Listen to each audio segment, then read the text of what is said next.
siaga dan waspada layak disematkan untuk klub Persib Bandung di pentas Liga 1 2019 ini. Ancaman masuk zona degradasi jika tak waspada pada laga lanjutan melawan PSS Sleman di Stadion Maguwo Harjo, Sleman, Sabtu 7 Desember 2019 pukul 18.30 waktu Indonesia Barat. Jika sampai menelan kekalahan, lawan PSS Sleman akan berdampak sangat buruk bagi tim kebanggaan warga Jawa Barat ini. Pasalnya memasuki masa akhir kompetisi Liga 1 2019, jumlah poin yang diraih Persib belum cukup syarat untuk aman dari ancaman degradasi. Hal itu disebabkan performa Persib yang mengalami penurunan usai kekalahan beruntun di dua pertandingan terakhirnya.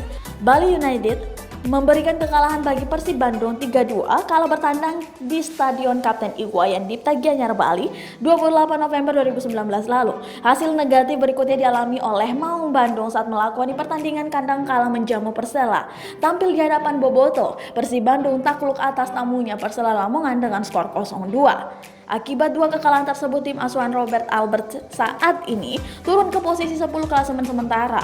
Persib Bandung saat ini mengoleksi 41 poin dari 30 penampilan. Lalu zona degradasi terdekat adalah Badak Lampung dengan poin 30 poin. Jika tren negatif ini terus berlanjut hingga akhir kompetisi, tim kebanggaan masyarakat Kota Kembang itu bisa-bisa terdegradasi.